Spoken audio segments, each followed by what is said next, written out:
Amém. Podeis assentar.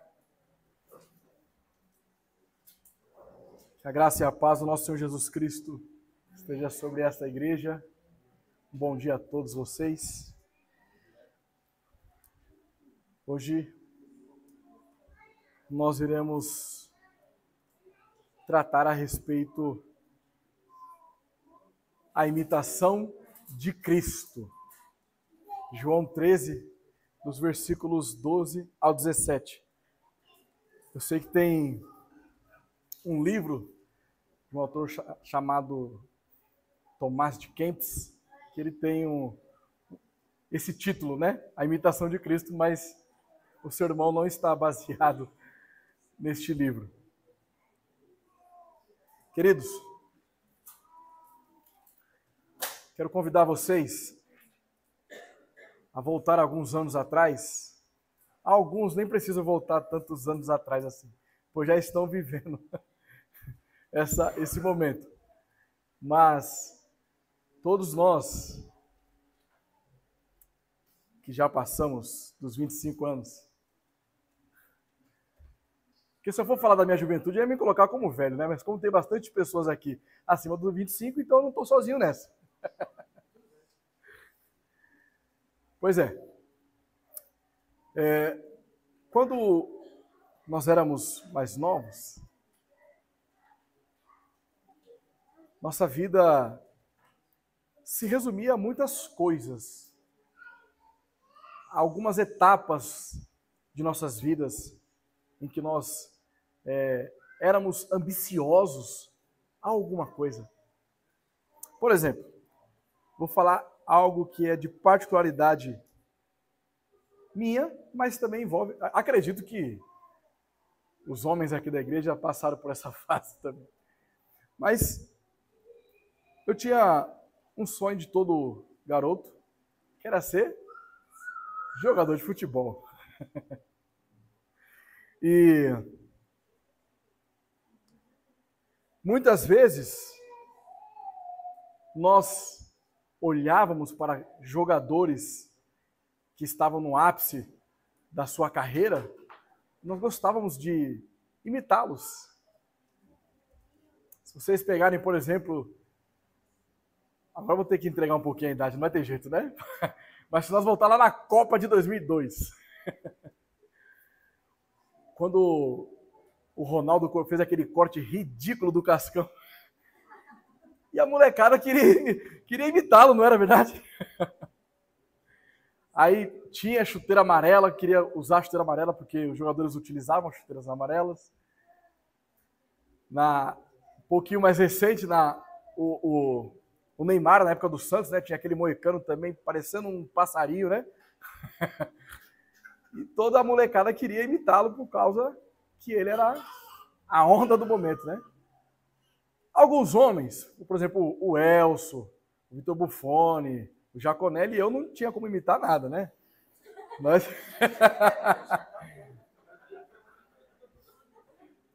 nós queríamos ter uma posição de destaque também no futebol, né?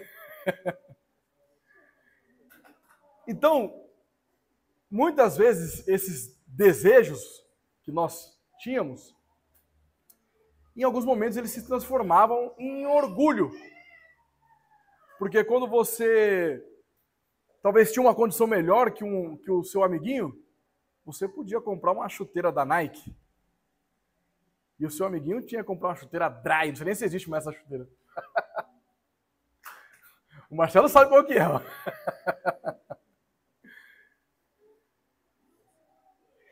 E quando o orgulho, ele toma conta daquilo que nós queremos ser, quando nós invejamos as outras pessoas, o pecado ele vai se manifestando. Ele vai dando forma àquilo que estava encoberto em algum momento. Porque geralmente aquelas pessoas que não conhecem a Deus, elas avaliam uma pessoa se ela é santa ou não, simplesmente pelo fato daquela pessoa, se ela é uma criança bonitinha, se ela é educadinha e tal, então, tá vendo? Não tem pecado nenhum. Mas quando o orgulho começa a tomar forma numa criança, aí que você percebe quem é o pai dessa criança. E eu não estou falando do pai biológico, mas estou falando do seu pai Adão. Ela também está corrompida pelo pecado. E isso vai demonstrando o quê? A impiedade do ser humano. Lembra que o irmão Leonardo disse que aqueles que vivem na piedade é aqueles que vivem segundo a verdade. E aqueles que vivem na verdade, eles estão caminhando, buscando cada vez mais a santificação. O contrário disso é a impiedade. Então, essas coisas fúteis é o que trazia alegria para nós, felicidade.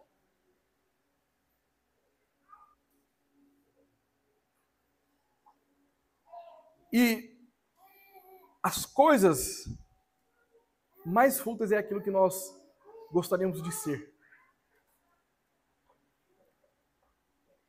Na igreja, a verdadeira alegria encontra-se na vontade de Deus. Nós temos um modelo que é Jesus Cristo. É a Cristo que nós devemos imitá-lo. O apóstolo Paulo diz: sejais meus imitadores assim como eu sou de Cristo. Note, quando ele diz isso, ele não está trazendo glória para si mesmo. Ele está dizendo, olha, eu sou de Cristo. Enquanto eu estou submisso a Cristo, enquanto eu sou escravo de Cristo, vocês devem me imitar, porque eu estou imitando a Cristo. Essa é a marca do verdadeiro cristão. Ele busca a imitar aquele que vive e reina eternamente, nosso Senhor Jesus Cristo. Nós vamos tratar hoje sobre 3 características da imitação de Cristo. A primeira delas, a imitação de Cristo nos leva à humildade. Não há espaço para orgulho aqui. Uma segunda característica sobre a imitação de Cristo é que ela nos leva à santidade. Porque nós não somos agora pessoas impiedosas. Somos pessoas piedosas, vivemos na verdade e estamos caminhando num processo de santificação.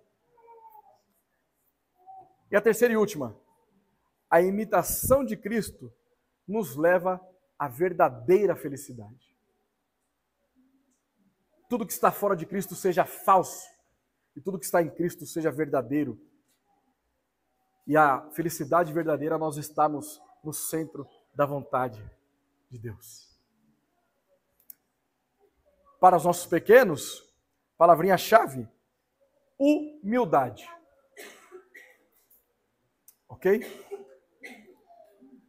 E nós afirmamos teologicamente o seguinte: ser discípulo de Cristo envolve humildade e santidade. E a consequência lógica disso nos faz bem-aventurados. Ok? Ser discípulo de Cristo envolve humildade e santidade. E a consequência lógica disso nos faz bem-aventurados. Vamos ao nosso Deus em oração. Pai, nós te louvamos pela vida do nosso Senhor Jesus Cristo, que nos salvou deste mundo impiedoso, e por meio da morte, sepultamento, ressurreição de Cristo, é que nós hoje podemos dizer que somos teus filhos. Graças te damos, porque a tua misericórdia ela é boa e dura para sempre. E nós estamos aqui com o intuito de que seu nome, e unicamente o seu santo nome, seja glorificado. Nós oramos agradecidos em nome de Jesus. Amém. Vamos ao texto, nós vamos dos versículos 12 ao 17, ok? Capítulo 13 de João. Depois de lhes ter lavado os pés, tomou as vestes e, voltando à mesa, perguntou-lhes: compreendeis o que vos fiz? Vós me chamais o Mestre e o Senhor, e dizeis bem, porque eu o sou. Ora, se eu, sendo o Senhor e o Mestre, vos lavei os pés, também vós deveis lavar os pés um dos outros. Porque eu vos dei o exemplo, para que, como eu vos fiz, façais vós também. Versículo 16. Em verdade vos digo, que o servo não é maior do que seu senhor, nem o enviado maior do que aquele que o enviou. Ora, se sabeis essas coisas, bem-aventurados sois se as praticardes. Até aqui.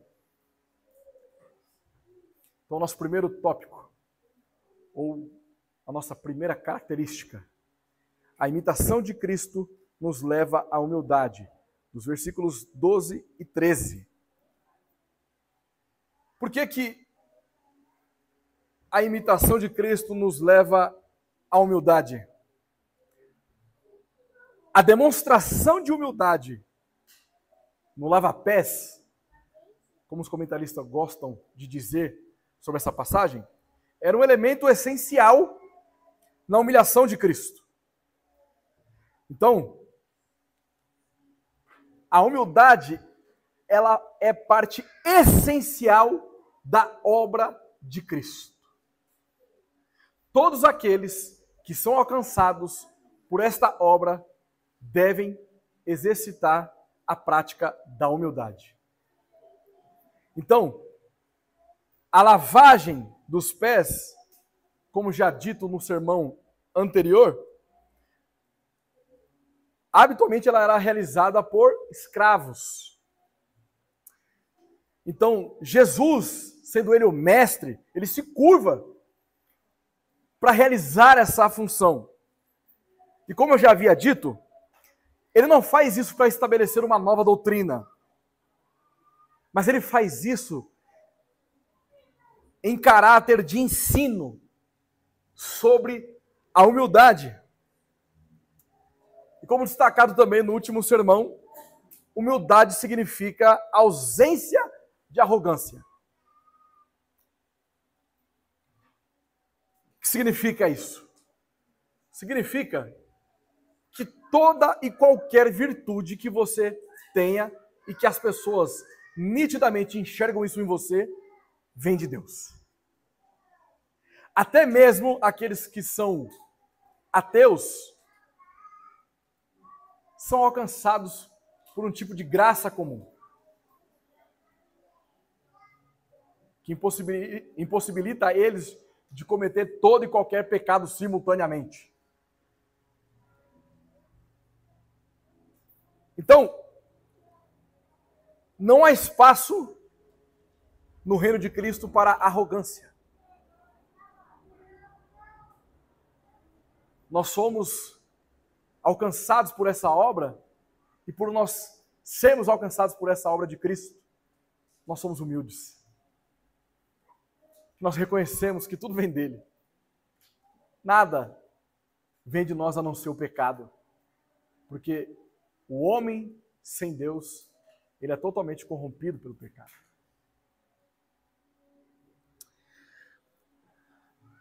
A normalidade de um encontro desse entre o mestre e os discípulos era que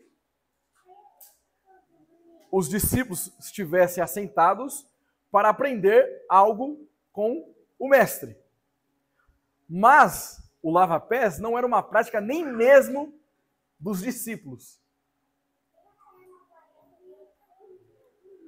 Agora, Jesus, ele vai além da normalidade. Nós precisamos compreender quando ele diz o seguinte: compreendeis o que vos fiz? Note uma coisa. Geralmente, uma pessoa que tinha um poder e autoridade, e ele era tido como mestre, ele assentava-se ao centro da mesa. E os seus discípulos fazendo o círculo em torno dele. Até porque o mestre estava ali simplesmente para ensinar. Então, o centro era o lugar daquelas pessoas que tinham um status mais elevado. Jesus, ele sai do seu status quo e ele se submete a algo que o próprio apóstolo Pedro não entende. Como assim? Vai lavar os meus pés, Senhor? Isso aí é só escravo que faz isso. E Jesus, ele regride da sua posição de Senhor de toda a terra para um servo dos seus discípulos. E ele diz a pergunta chave para que nós possamos entender. Vocês compreendem o que eu fiz? Tem noção do que eu fiz? Aqui, meus irmãos, está uma repreensão implícita, velada nas palavras de amor e exortação positiva. Deixa eu explicar isso. Jesus poderia muito bem dizer o seguinte: era vocês que deveriam lavar os meus pés. Eu sou o Senhor de toda a terra. Por meio de mim, tudo que vocês estão vendo foram criadas todas as coisas. Era vocês que deveriam fazer isso. Mas Jesus, quando ele diz: compreendeis o que vos fiz? Essas perguntas que eu estou aqui conjecturando com os irmãos, ela já está implicitamente nessas palavras. Vocês têm noção do que eu fiz aqui? Entretanto, Jesus ele opta por trazer um ensinamento prático para os seus discípulos.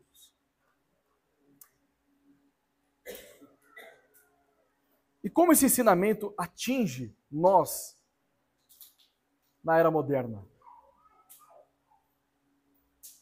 Muitas vezes nós não agimos dessa forma. Por exemplo, você que é empresário, como é que você tem falado com os seus funcionários? Vocês, filhos, como é que vocês têm falado com os seus pais? Ou até mesmo vocês, pais, como têm falado com os seus filhos? Será que é com tamanha brutalidade e ignorância o tempo todo? Como é que você tem falado com a sua esposa? Com o seu marido? Você é tão bruto no seu falar? Note uma coisa, eu sei, isso inclui a mim também, que em certos momentos nós somos estúpidos no nosso falar. E às vezes não é nem o conteúdo que falamos, mas a forma como foi passado.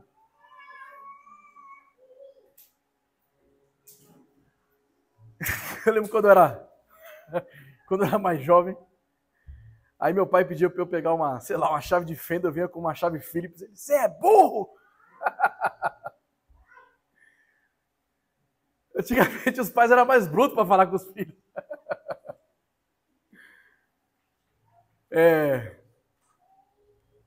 O que nós estamos transmitindo quando agimos dessa forma? Que não há um exemplo de humildade em nossas vidas. E quem é esse exemplo de humildade, senão o próprio Cristo? Nós precisamos reavaliar a forma como nós queremos transmitir uma mensagem. Como é que nós queremos que o nosso funcionário ele atinja as nossas expectativas? Ele encontra em você um chefe igual a todos que ele costumam criticar? Ou eles olham para você e falam assim: olha, meu chefe é diferente. Ele não é bonzinho comigo, mas ele é justo. Ele é verdadeiro comigo. Ele sabe conversar. Então, o que Jesus está fazendo é um ensinamento de como nós agimos em circunstâncias quando nós estamos lidando com pessoas que não são os nossos inimigos. Ele não é bruto com as pessoas que estão do lado dele. Em outros casos, ele chamou aquelas pessoas de raças de víboras. Chicoteou lá os cambistas que estavam na porta do templo, transformando o seu templo em comércio. Então aqui, não é um ensinamento hippie de paz e amor o tempo todo. Mas é um ensino de que aquelas pessoas que estão ao nosso lado, que não são nossos inimigos, nós devemos nos arrepender nos momentos em que nós agimos com tamanha brutalidade, com ignorância.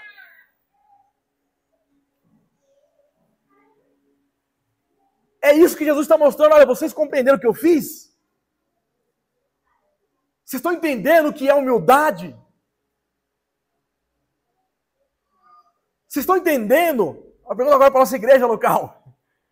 Vocês estão entendendo porque a imitação de Cristo nos leva à humildade? Está ficando claro isso para vocês?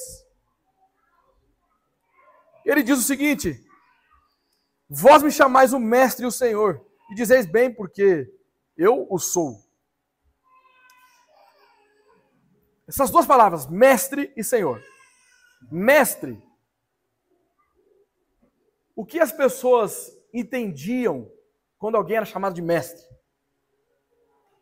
Seria aquela pessoa que tinha e gozava de um prestígio, de autoridade e poder sobre as ações de outras pessoas. Porque os discípulos daquele mestre eram influenciados pelo ensinamento desse mestre. Está entendendo? Senhor era um tratamento respeitoso dado a homens de alto posto, posição ou poder. Então, eles compreendiam quem Jesus era. Em outras palavras, os discípulos tinham a teologia correta. Eles sabiam quem estava com eles. Mas eles precisavam aprender sobre a ortopraxia, a prática correta. Como que é essa prática correta? Como que um cristão, como que é a vida de um cristão que sabe quem é o seu mestre? Talvez se alguém chegar em você na rua e perguntar, olha, quem é Jesus? Pode ser que você tira 10 na teoria. Mas e na prática?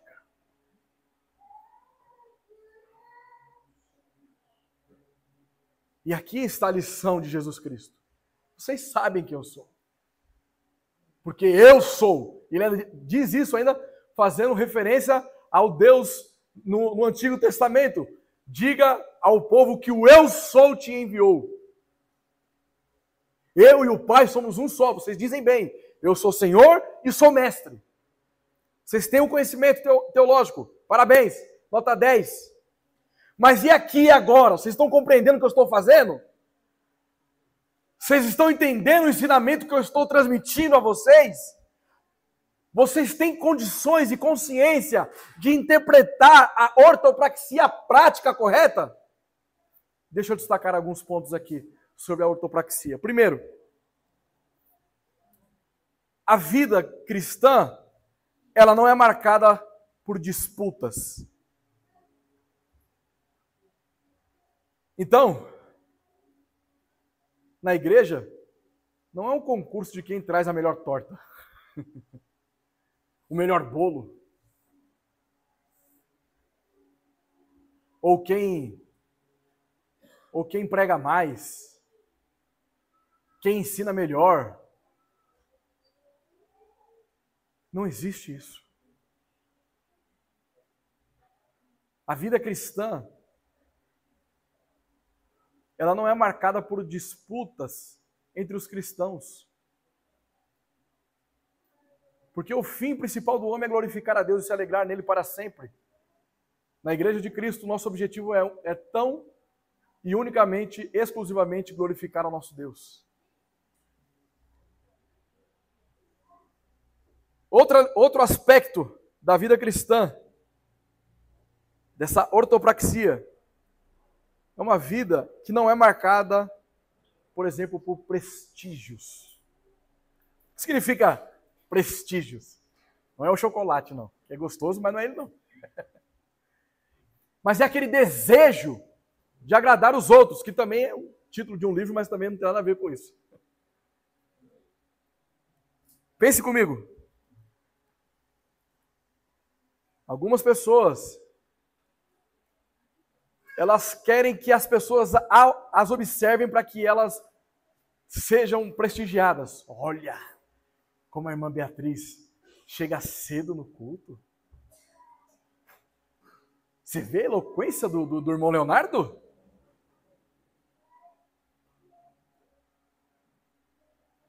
Então, essas pessoas, elas estão fazendo atividades na igreja, não com o intuito de glorificar a Deus, mas de arrancar prestígio do seu irmão. E aí então ela começa a desempenhar algumas atividades na igreja com o intuito de que os pastores a observam. Ó, se o André viu fazendo isso aqui, eu já tenho uma vaguinha ali na liderança, hein?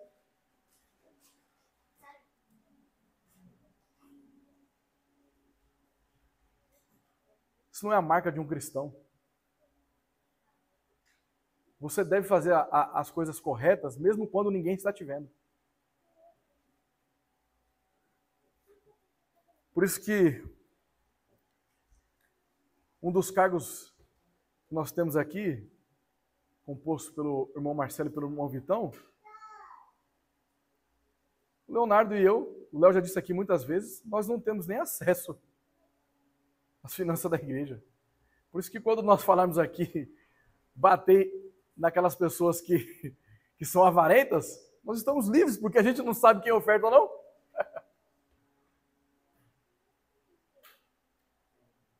E na verdade, 3 pessoas, né? O Marcelo, o Vitão e o Mateus Jaconelli, que sabe dos nossos recursos. E toda a igreja, ao menos quando nós estamos aqui prestando contas. Mas por que as coisas acontecem? Porque não tem a finalidade de mostrar que estão fazendo certo. Para nós, estão fazendo certo para a glória de Deus. É Deus que é o centro de todas as coisas. Ele que deve receber glória, não é o homem.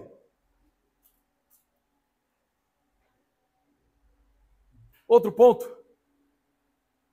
é que na igreja de Cristo não pode haver vaidade. ênfase em coisas frívolas. Ou se a pessoa não tiver um terno celestial, ela não vem para a igreja. Aquele sapatão de couro de javali do pântano, ela não vem.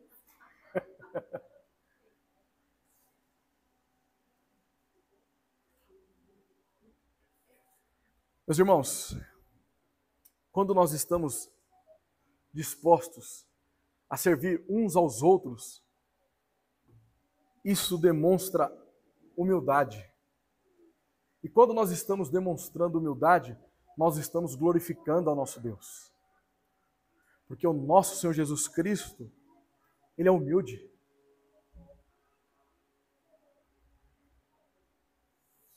Se somos de fato imitadores de Cristo, a humildade deve ser uma marca em nossas vidas. Vamos ao segundo ponto.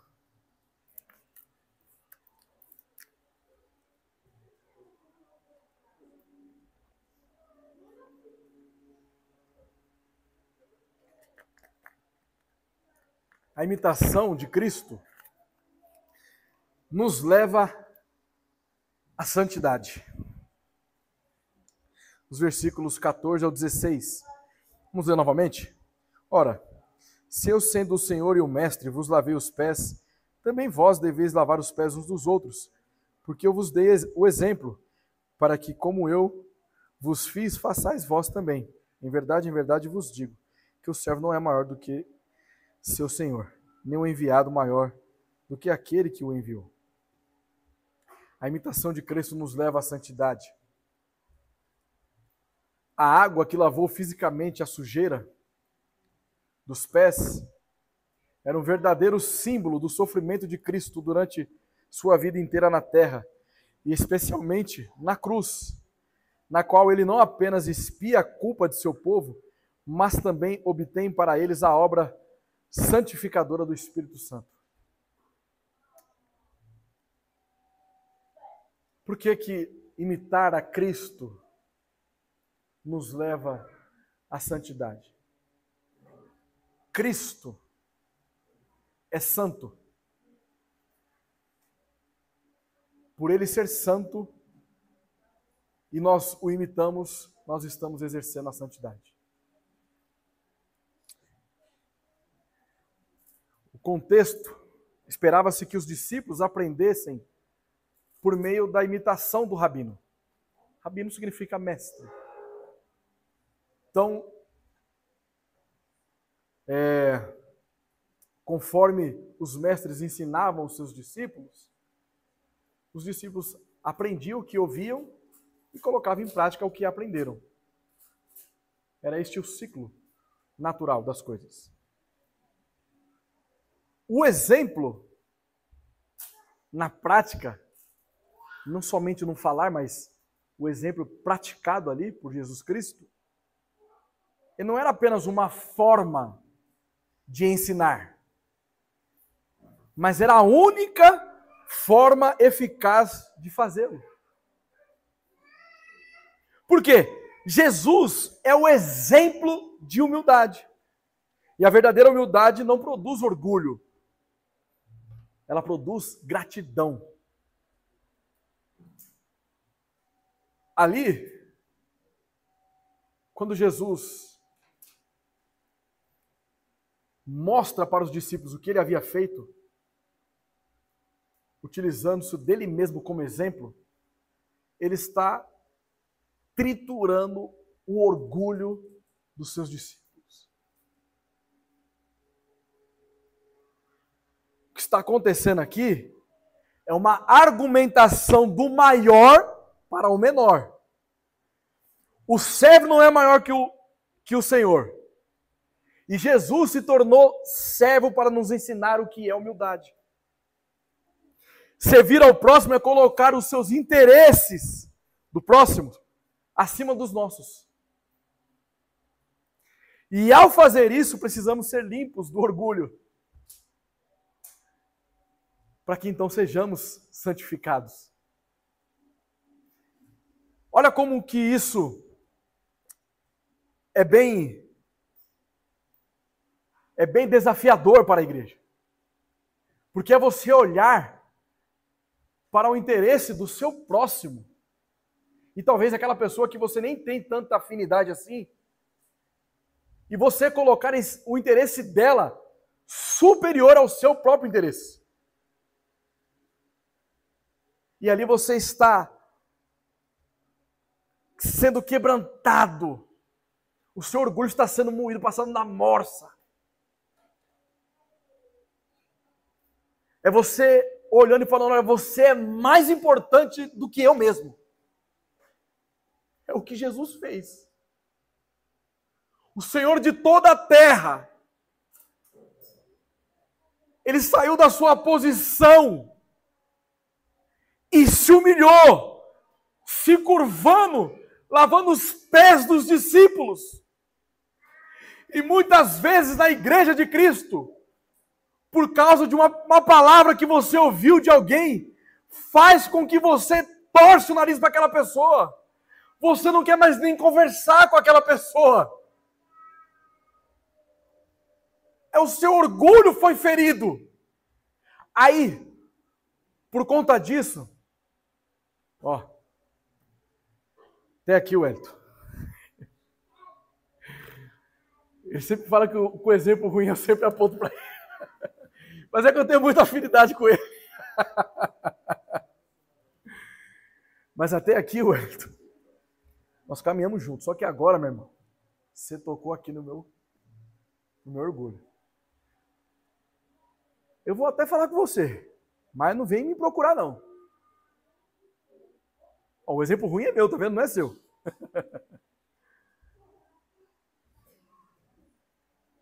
Isso não é evidência de alguém que nasceu de novo.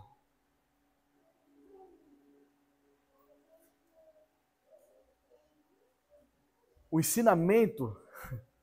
Primeiro nós tivemos um ensinamento aqui sobre a humildade na prática. E agora a consequência desse ensinamento de Cristo, que é a santificação. Uma pessoa que é humilde... Note, os pontos estão totalmente desamarrados aqui. Uma pessoa que é humilde, ela vai buscar a santificação. Porque a humildade dela não é proveniente de si mesma, mas de Cristo. Porque Cristo é humilde, então nós somos humildes. E se somos humildes, colocamos o interesse dos nossos próximos acima dos nossos. E ao fazer isso, nosso orgulho está sendo jogado por terra. Então, não há espaço para esse tipo de pensamento. Olha, eu fui muito abalada. A forma como você falou comigo não foi legal. Então, eu não somente não perdoo a pessoa, como eu incentivo outras pessoas a ter o mesmo sentimento que eu estou tendo contra fulano de tal. Percebem? Onde está a raiz do que nos impede de cada vez mais crescermos em santificação? Somos nós mesmos. De corações duros, orgulhosos. Nós somos egocêntricos. Ah, mas eu não consigo, irmão. É difícil. Você me machucou demais. É você dizer que a obra de Cristo não foi suficiente para jogar este pecado seu por terra. Vê onde as consequências levam? Vê que as coisas são mais profundas do que a superficialidade que nós queremos encarar as circunstâncias? O exemplo de Cristo nos leva à obediência. E a obediência a Cristo nos leva à santidade. Quando Cristo executa na prática o que Ele está nos ensinando, Ele diz, olha, vocês compreenderam isso? Se eu vos fiz, vós também tem que fazer. E se nós somos discípulos de Cristo, então nós faremos porque Cristo nos ordenou que façamos. E veja, queridos, Cristo, Ele nos prepara e nos capacita. Cristo nos prepara e nos capacita. Grave bem isso. Porque, primeiro, eles estão todos assentados. E Cristo, durante todo o seu ministério, Ele passou ensinando os seus discípulos. E agora, Ele, mais do que o ensino teórico, Ele faz na prática. E todos aqueles que foram alcançados pela obra de Cristo, Ele enviou o teu Santo Espírito para que nós fôssemos capacitados e não tivesse desculpa para poder falar assim, eu não consigo. Você consegue porque Deus te capacita. E novamente, o lava-pés não é uma ordenança, e sim um exemplo de como aqueles que pertencem a Cristo devem viver. Ok? Aí, vamos, o versículo 16 novamente, olha. Em verdade vos digo que o servo não é maior do que o seu senhor, nem o enviado maior do que aquele que o enviou. alguns escravos, eles tinham proeminência em relação aos camponeses livres. Não todos os escravos, alguns escravos. Mas como assim? O camponês era livre e eles eram escravos. Como que eles tinham alguma proeminência, né? Porque essa proeminência era concedida pela autoridade do seu senhor. Então, é como se eu pegasse um funcionário meu e dissesse que ele está representando a minha empresa. A empresa é minha, mas ele está lá representando para mim. Hoje em dia chamaria isso de representante comercial, não é assim? Ele representa a empresa ali. Então ele tem uma certa autoridade. Então, quando Jesus ele diz o servo não é maior do que o seu senhor, ainda que os discípulos de Cristo pudessem ter algum tipo de prestígio diante de outras pessoas, eles não eram maior do que Jesus Cristo. Ainda que Paulo plantou várias igrejas, ele não era maior que Jesus Cristo. E qual que é o ensinamento disso? Quando ele diz essas palavras, ele já estava pressupondo as perguntas que poderiam surgir. Oh, mas lavar os pés desses pés de barra aí está abaixo da minha dignidade. Não tem como eu fazer isso. Mas se não estava abaixo da dignidade de Cristo, não está abaixo da nossa dignidade. Se Cristo realizou, nós também realizamos. Porque se Ele é nosso mestre e nós somos os seus seguidores, os seus discípulos, nós fazemos aquilo que o mestre nos ensina. E o nosso mestre nos ensina por intermédio da tua palavra. É por meio da palavra que deve ser a vida do cristão. O cristão, ele vive baseado na autoridade de Cristo, não na sua própria autoridade.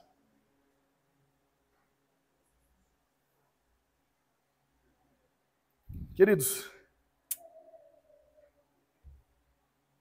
nós precisamos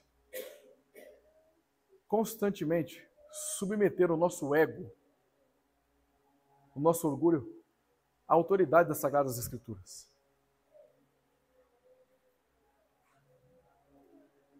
Você nota que você está com o coração endurecido? Quando a pessoa que te magoou, você não consegue dobrar os seus joelhos para orar por ela. E se ora, é uma oração imprecatória. Leva aquele miserável, Senhor. Mate!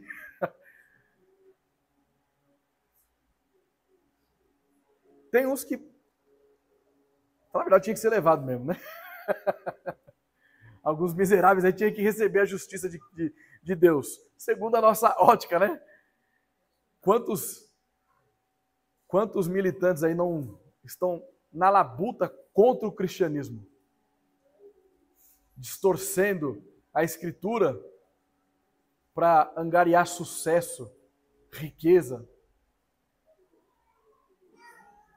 Mas ainda com misericórdia nós oramos para que, se for de Deus, que se arrependam o quanto antes. Enfim, mas o ponto é que nós precisamos nos dobrar diante do Deus vivo. É saber que mesmo aqui na igreja, uma pessoa pode falar de uma forma com você que não vai ser muito bem digerida por você.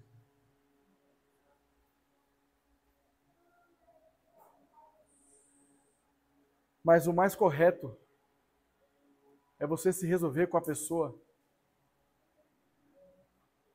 reconhecer que os interesses dela são superiores aos seus, que você vai demonstrar humildade. Você vai demonstrar santificação na sua vida. E você não vai demonstrar isso para o seu próprio ego, para o seu próprio orgulho, não. Você vai demonstrar isso para a glória de Deus.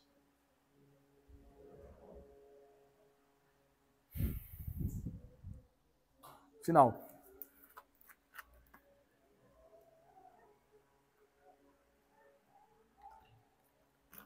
Uma vez, que quando nós estamos imitando a Cristo, nós somos humildes e, sendo humildes, exercemos santidade. E quando nós estamos em santidade, nós então estamos vivendo a felicidade. A imitação de Cristo nos leva à felicidade. Percebe os pontos todos sendo amarrados? Por que a imitação de Cristo nos leva à felicidade? Porque a genuína felicidade é estar no centro da vontade de Deus. Então, se nós estamos ouvindo a palavra de Deus, estamos sendo convencidos pelo Teu Santo Espírito de que nós somos miseráveis pecadores, e isso é como está aí na página do nosso boletim inicial aí. Bem-aventurados humildes de espírito, porque deles é o reino dos céus. Os humildes de espírito são aqueles que olharam para si mesmo e não viram absolutamente nada a não ser pecado. Mas ao contemplar Cristo, eles viram graça. Então eles são totalmente dependentes de Cristo. E Cristo os resgatou. E agora eles são humildes. E agora eles colocam o interesse do próximo acima do deles. E agora eles exercem santidade. Porque eles estão cativos à palavra de Deus. E quando eu estou cativo à palavra de Deus, eu estou no centro da vontade de Deus. Vejam. Ora, se sabeis essas coisas, bem-aventurados sois, se as praticardes. O judaísmo ele enfatizava a necessidade de não só conhecer a lei de Deus, mas também de obedecê-la. Eu quero tocar nos pontos bem delicados a partir de agora. Na verdade, já venho tocando, né? A vida cristã, ela não se limita ao conhecimento, mas também à obediência. Preste bem atenção. Se você tem um conhecimento e você não tem a ortopraxia, a prática correta, o seu conhecimento não é diferente dos demônios. Não é diferente de Satanás. Porque ele tem conhecimento. Mas ele não glorifica a Deus. Então, nos momentos em que nós queremos apenas adquirir conhecimento, e nós não praticamos aquilo que aprendemos, nós estamos sendo soberbos, orgulhosos, egocêntricos. O que Cristo está dizendo aqui é o seguinte: se vocês sabem que aquele que é Senhor e Mestre está disposto a servir os seus imitadores, e que aqueles que foram beneficiados deveriam estar dispostos a servir uns aos outros em humildade de espírito, vocês serão bem-aventurados.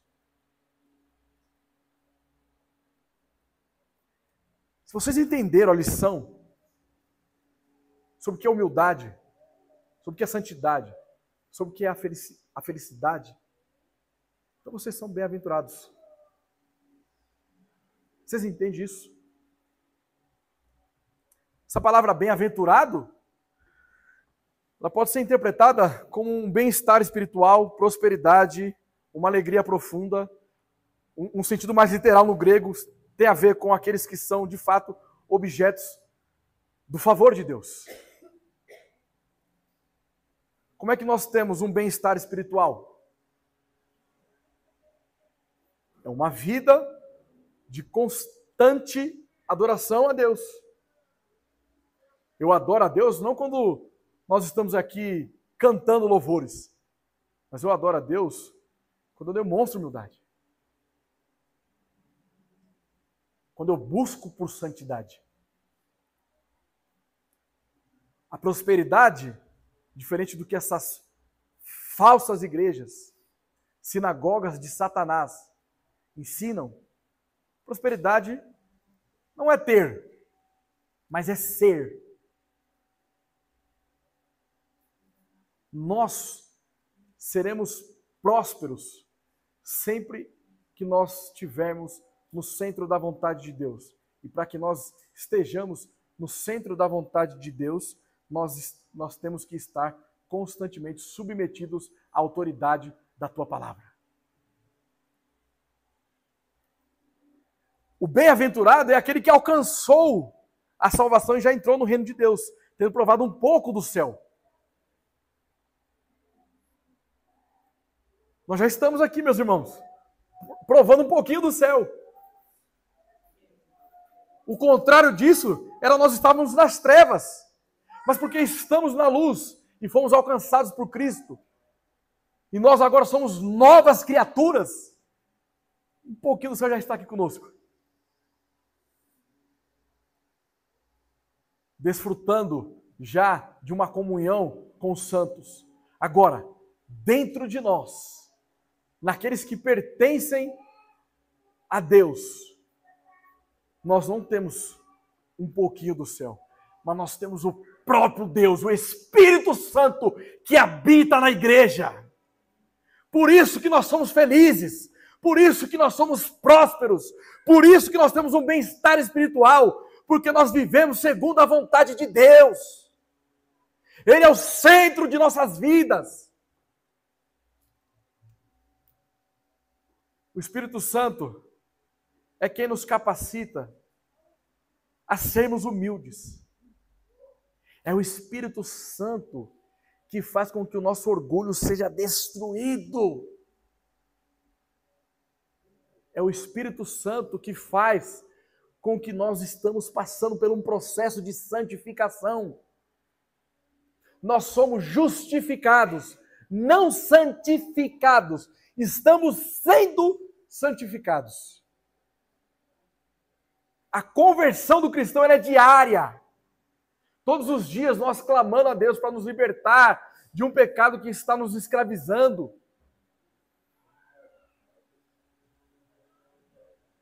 Talvez você não saiba todos os pecados que você cometeu durante a semana, mas aqueles pecados que você tem consciência, você deve clamar ao Senhor para te perdoar desses pecados. E também clamar ao Senhor para te perdoar aqueles pecados que você nem sabe que você cometeu. Mas aqueles que você sabe, dê nome a esses pecados. Quanto mais nós estamos clamando para que Deus nos liberte desses pecados, é como se a nossa alma estivesse chorando, contrita, triste, porque pecamos contra o nosso Deus. E esse choro da alma é o que purifica, é o que nos limpa do pecado. É isso que é santificação. É arrependimento, é tristeza, é você ter aversão ao pecado. E quando essas coisas acontecem, uma felicidade vai nascendo dentro de nós. E aí a situação para você, às vezes nem está tão favorável assim. Mas você emite uma alegria que as pessoas que estão ao seu redor não conseguem compreender. E quando elas te perguntam por que você está tão alegre assim, você vai poder ostentar e dizer bem alto, porque Cristo me salvou! Isso que me faz feliz, mesmo no meio da angústia, da adversidade, há uma alegria que floresce em nosso coração. Essa alegria é chamada Cristo Jesus. Que nós venhamos o imitá-lo para a glória do nosso Deus. Considerações finais. Deixa eu tomar um pouquinho de água aqui. Muitas calorias.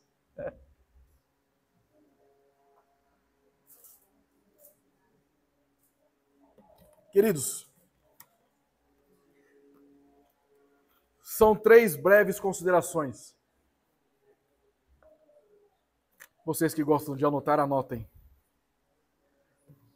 Primeira, a fé sem obras é morta.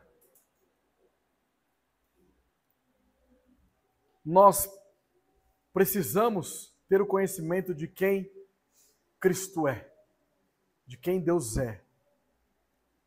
E tendo conhecimento de quem Ele é, nós nos submetemos a Ele.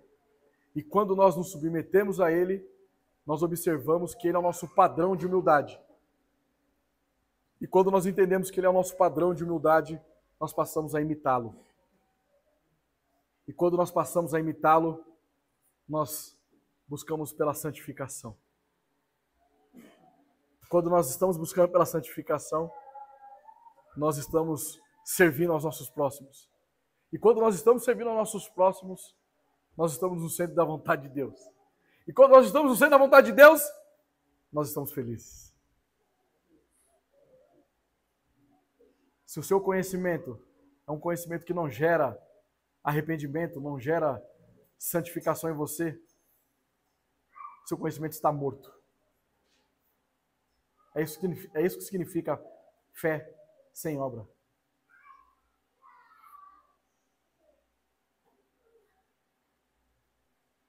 Não é pelas obras que somos salvos, mas as nossas obras que evidenciam que fomos salvos. Porque as obras não são a causa, mas sim o resultado do que aconteceu em nós. Segunda consideração.